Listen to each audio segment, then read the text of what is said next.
Some women don't just follow the path, they create entirely new ones. Hello, beautiful people. Welcome to another episode of Rhealyz Know It series. My name is Rhealyz Africa. And I am Bello Favor. What does it take to lead the global stage, to break barriers, and to inspire millions of women across the globe?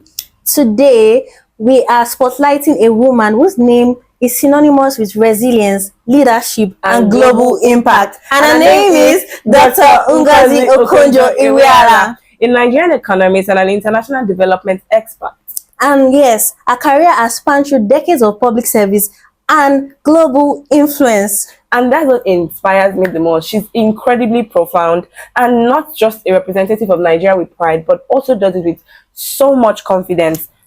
One thing I really love when I'm reading global news is that anytime I come across news as to Okonjo-Iweala, there's always something remarkable, there's always something new, there's always something iconic about her. She's really inspiring. Really inspiring. And when we talk about women who are notable, women who have pioneered global stages, one name that always comes to mind is Dr. Ngozi Okonjo-Iweala. Exactly. She's the first woman and even the first African to serve as a Director General of the World Trade Organization. Imagine, a global organization. Global, when they're like world, not just countries, world, like world in general. And not only that, she also manages rules between trades across various nations. And over time, one thing I also got to know is that she also studied at the almighty Harvard. She studied economics at the almighty Harvard.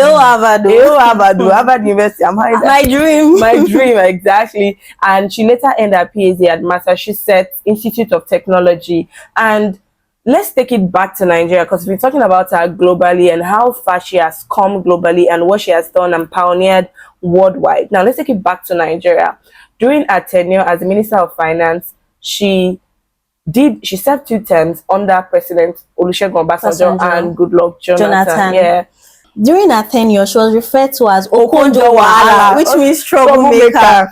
At Columbia World Leaders Forum, she was asked the question that how important is it to her to be referred to as a troublemaker to get to where she is, and she stated that you have to operate at certain values and principles. Yes, you have to operate at certain values and principles, and you also have to know who you are. Yes, she also talked about speaking up for what you believe in, and this talks to ladies, particularly to women, to the girl child, and to everyone in general, that anytime you are speaking up, speak up even when it is uncomfortable. Do not shrink just because you want people to see you as perfect or see you as good. Speak up even when it is not comfortable and for what you believe in. Before leading the World Trade Organization, she spent over 2 decades leading at the World Bank, and she rose to the managing director, one of the highest positions of that institution. Exactly. She's a vocal advocate for women's rights and empowerment. She advocates for integrating women's own enterprises into the formal sector, particularly in developing countries.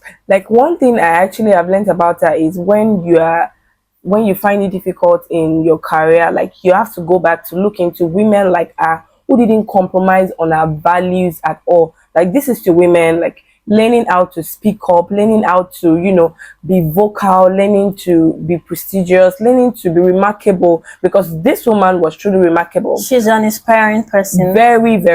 Very inspiring. Dr. Ngozi Okonjo-Iweala's journey reminds every young person that with knowledge, courage, and integrity, one voice can rise to impact the world. Thank you so very much for watching this video. Please do not forget to like, comment, and to share across various social media platforms, because this content is educational and your contact list, your timeline needs to watch this. Till the next time you be seeing me on your screen again. Toodles!